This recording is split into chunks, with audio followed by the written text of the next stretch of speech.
Olá pessoal, todos bem-vindos à nossa aula de proteção dos sistemas elétricos. Hoje a gente vai ver um pouco sobre a coordenação de chaves fusíveis, né? Como é que a gente faz essa coordenação dentro do sistema, por exemplo, de distribuição.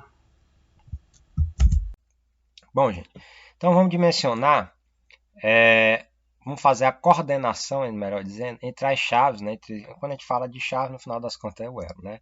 Mas coordenar as chaves entre os pontos, as chaves A, B e C. Você pode perceber aqui, ó, as características do nosso alimentador. É um alimentador que eu tenho como uma fonte aqui o 13.8 kV, né? 13.8 kV.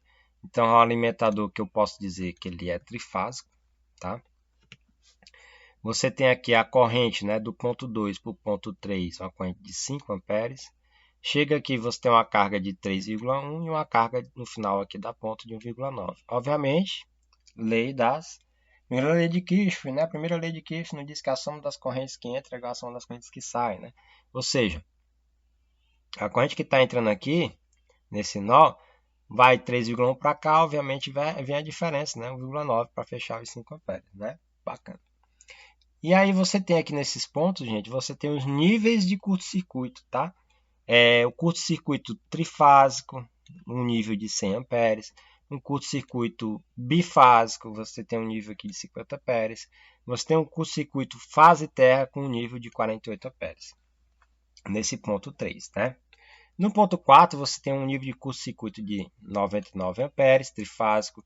Um curto-circuito bifásico de 88 amperes e um curto-circuito monofásico, que é monofásico, fase terra, de 44 amperes, tá? Então, esses são os níveis de curto-circuito já disponibilizados. Você pode até perguntar depois, mas como é que eu calculo o curto-circuito nesses pontos? Isso aí é algo um pouco mais avançado em disciplinas, né, relativas à proteção de sistemas de potência, tá? O fato aqui, por enquanto, é que você já conhece o seu nível de curto-circuito nesses pontos, tá? Eventualmente a gente pode depois saber como é que se calcula esses níveis de curto-circuito. Mas, de toda forma, nós já conhecemos. Ora, então já sei o nível de curto-circuito nesse ponto, o nível de curto-circuito nesse ponto. E eu quero coordenar a chave A, B e C, que eu não sei, tá? Então, primeiro passo. Você tem que saber quanto é a carga aqui, né, em kVA desse ponto 3. Ora, se é o sistema trifásico, gente, lembra que a potência aparente, né, é raiz de 3 vezes a tensão vezes a corrente, né, a tensão entre linhas, não é isso? Então, você só substitui, ó. Raiz de 3 vezes, quanto é a tensão de linha? A tensão de linha é quanto? 13,8 kV, né? 3,8 vezes, quanto é a corrente? 3,1 amperes. Então, só multiplicar agora. Raiz de 3 vezes 3,8 kV vezes 3,1 amperes. Vai dar quanto? 74,09 kVA. Aproximadamente, para carga 1, né, em termos absolutos, você tem aqui como se fosse um transformador ali de 75 kVA instalado, tá? Não estou dizendo que é o transformador, pode ser outro ramal, enfim, não me interessa. O importante aqui é como se eu tivesse de pendurado em cima dessa chave fusível uma carga de 75 kVA, baseado na corrente, né? Nessa aqui eu faço o mesmo processo. Nesse ponto 4 é como se eu tivesse uma carga 2 de pendurado aqui, consumindo essa corrente de 1,9 amperes. Você faz o mesmo cálculo, né? A potência aparente, a raiz de 3 vezes a tensão de linha vezes a corrente. Quanto é a tensão de linha? De novo, 13,8 amperes, né? Quanto é a corrente? 1,9 amperes. Se você for calcular, dá aproximadamente aí para a carga 2 uma carga de 45 kVA. Ah, passou um pouquinho, né? Não tem problema. É só para você ter uma ideia de proporção, de tamanho de carga, né? Então, você pode dizer aqui que para a carga 1 é como se tivesse de pendurado uma carga de 75 kVA de potência, e para a carga 2, como se tivesse de pendurado nesse ramal, nesse trecho aqui, uma carga de 45 kVA. Muito bem, o que é que você deve fazer então? O primeiro ponto, gente, ora, se eu tenho aqui nesse ponto, eu vou anotar aqui, ó, uma carga de, vamos lá, 75 kVA, né? 75 kVA. E aqui é como se eu tivesse uma carga de 45 kVA. Agora é só escolher o elo. Que tipo de elo que a gente utiliza aqui para próximo de cargas? É o H, não é isso? Por quê? Porque ele tem uma atuação lenta. Então você vai escolher o tipo de elo aqui. E o elo aqui que você vai escolher, vou dar até um zoom aqui, ó, vai ser o de... Ora, para essa carga de 75 kVA, eu vou escolher um elo, né, para transformadores trifásicos, né? Nós multiplicamos por raiz de 3, então nós estamos admitindo aqui trifásico.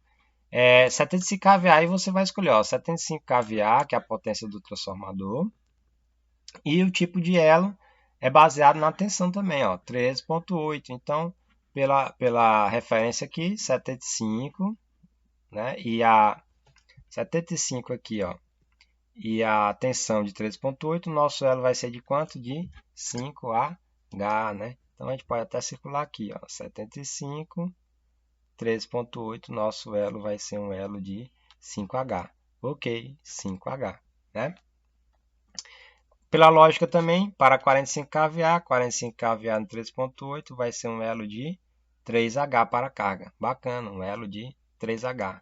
Então, nós escolhemos aqui, baseado na nossa tabelinha, você vai lá nos últimos slides, né, das nossas aulas, verificar essas tabelas aqui dos elos K e H, tá? Então, baseado na tensão e na carga, você escolhe o elo. Bem tranquilo, né?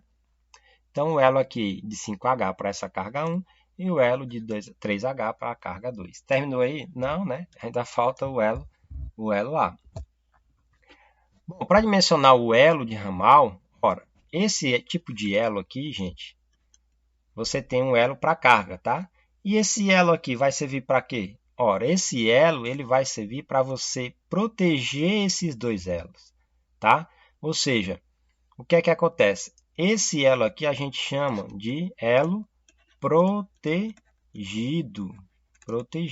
E esse elo aqui a gente chama de elo protetor. Como assim?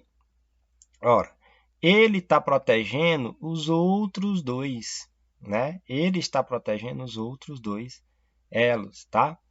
Então você tem que fazer uma coordenação aqui entre esses elos. O que é ideal? O ideal é que caso esse elo falhe, esse elo atue, né? Caso o elo de 3H falhe, o elo A, né? Ele tem que atuar, né? Isso para tirar o curto-circuito. Ah, mas em consequência, né? Ele vai tirar a carga 1. Vai por quê? Porque o elo C ele falhou, digamos. Mas o lógico, né? Para você coordenar, é que esse elo de 3H ele atue primeiro do que esse daqui no ponto A. Óbvio, né? O ponto A saindo primeiro não tem sentido eu colocar o elo lá na carga. Então, gente, para dimensionar o elo do ramal, que é o elo protetor, lembra daquelas equaçõezinhas, né? Que a corrente do elo tem que ser maior ou igual do que 50% da corrente nominal do alimentador. Então, você multiplica agora, ó. A corrente do elo tem que ser 1,5 vezes a corrente do alimentador, que é quanto? 5 amperes, que dá 7,5 amperes. Se você usar o cálculo, ora, a corrente, a potência vai ser quanto, gente? Potência, raiz de 3, vezes a tensão, vezes a corrente, né? Aí é só você substituir agora, raiz de 3 vezes 3,8 kV, vezes a corrente de 7,5 amperes, né? Aí você vai achar quanto? Ó, 180 kVA. Aí você vai olhar, beleza, quais são os elos para atender uma carga de 180 kVA em 13.8? Eu vou olhar agora, do jeito que a gente olhou no último slidezinho. Ó. 180 amperes, eu tenho em 13.8, eu vou ter, ó, a partir de 180, eu vou ter o elo de 10, de 12, de 15, de 20, de 25 e de 30. Então você tem uma gama de elos aqui, né? De 10K, de 12K, de 15K, 20K, 25, 30K. Então você tem uma série aqui, que são os elos candidatos, né? Qual é o elo correto? Bom, nós dimensionamos por cima, né? Por cima. Agora vamos dimensionar por baixo. Tá? A corrente do curto-circuito, no fim do trecho do elo protegido, que é esse elo aqui, é de quantos amperes, gente? Aí você vai olhar qual é a menor corrente de curto-circuito no fim do trecho. Por quê? Porque eu quero que esse elo aqui, que a gente chama de elo protetor, ele visualize, ó, as correntes que estão aqui no final do alimentador e pegando o alimentador todo para frente. Isso aqui o que é que a gente chama, gente?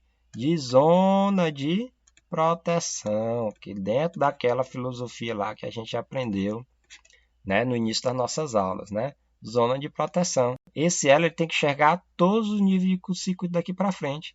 Então ele tem que enxergar o menor nível de curto-circuito. Qual é o menor nível de curto-circuito nesses trechos aqui? É o de 44, mas é o menor o que? Fase terra, que é o menor nível de curto-circuito, né? Fase terra que a gente tem que visualizar. Não é o de 48, é o de quanto? De 44 amperes, que é o que está no final do trecho do alimentador. Então, a corrente do elo, pela última fórmula, a segunda fórmula, ela é o que? Menor ou igual do que a corrente de fase terra, que está aqui, que é o curto-circuito, dividido por 4. 44 dividido por 4 dá igual a 11. Que se você for calcular de novo, raiz de 3 vezes a tensão de 3,8 vezes 11 amperes, vai nos dar uma potência de 263 kVA, tá? Então, 263 kVA, se você for olhar, eu tenho que estar entre 180 e 263 kVA. Quais são os elos? Se você for olhar a tabela de novo, entre 3,8, entre 180 e 265, você só vai ter o que, gente? Ó, 180, ele está acima de 150, né? Então, eu vou pegar só o de 10 e 265, que não vai até 300, né? Ou seja, o de 15 cai fora. Então, só tem esses três tipos de elo aqui, ó. É o de 10 e o de 12K, tá? É dentro desse intervalo, do intervalo que a gente especificou e calculou, de 180 a 363. Legal? Então, só tem dois elos, que é o elo de 10 e o elo de 12. Então, nós já reduzimos, né, de 6, 7 tipos de elo para 2. Mas ainda tenho essa dúvida, qual dos dois? Se é o de 10K ou é o de 12K? Aí você vai fazer o que? A coordenação, né, entre os elos K e o A e o elo H. Como é que você faz a coordenação, gente? Você vai testar. O elo de 10K, como é que ele vai coordenar com o de 5H? Aí você vai olhar aqui, ó. O elo aqui na horizontal, eu vou colocar aqui, ó, na horizontal, você tem o elo tipo K, e na vertical aqui você tem o elo tipo A, tipo H, tá? Então você vai olhar, ó, o elo de 10K, tá aqui, 10K, ele vai coordenar com o elo de 5H, tá aqui, 5H, até quantos amperes? Até 45 amperes. Aí você olha nesse ponto. Ora, a corrente mínima aqui, ó, 48, e ela pode chegar até 100 amperes. Ora, então quer dizer o seguinte, se der uma corrente aqui abaixo de 45 amperes, o elo vai identificar. Mas se der uma corrente acima de 45, ele não identifica mais, ele não coordena, tá? Então esse elo presta? Não, esse elo não coordena, ou seja, eu não posso garantir uma seletividade com esse elo de 5H aqui, tá? Bacana, então eu vou para o de 12. Será que o de 12 vai coordenar? Não sei, vamos testar, né? Eu vou apagar aqui só para a gente não misturar. Vamos fazer primeiro o teste. Será se o elo aqui, ó, lembrando que é na horizontal é o K e na vertical aqui é o elo H, tá? Então, um elo de 12K, ele coordena com um elo de 5H, ó, o elo de 12K, ele coordena com o elo de 5H, até quantos amperes, ó? 220. Ah, beleza. Qual é a corrente máxima aqui de 100? Então, tudo que for menor que 220 amperes, ele vai coordenar. Bacana. Então, para esse elo aqui, está ok, de 12K e de 5H, né? Mas será se ele coordena com o de 3? Vou fazer de novo o teste. Será se um elo de 12K, que é esse elozinho aqui, ó, o elo de 12K, ele coordena com o elo de 3H, que é esse elo aqui, até quantos amperes? 220 também. Bacana. Qual é o maior aqui, a corrente máxima aqui de curto-circuito no final aqui? É 99. Beleza, então tudo que for menor do que 220 amperes, ele vai conseguir coordenar. Então, o elo de 3H ele coordena com o elo de 12K. Bacana. Então, ó, pelas tabelinhas, né? O elo de 12K aqui no ramal vai coordenar com o elo aqui de 5H e de 3H. Acabamos de fazer um estudo de coordenação, né, e seletividade das chaves fusíveis aqui nesse ramal, nesse alimentador. Tá ok? Bacana, né? Qualquer dúvida, gente, rever essa aula, tá? Ver qual o passo a passo que a gente fez para a gente fazer esse estudo de coordenação e seletividade dessas chaves fusíveis, desses elos, tá bom? Depois eu vou passar uma atividadezinha para vocês ir treinando e ir fazendo esse estudo de seletividade. Bacana? Então, isso foi a nossa aula de hoje, gente. Qualquer dúvida, comenta lá no Classroom ou nos comentários lá do YouTube, né? A gente vai se falando. Até mais.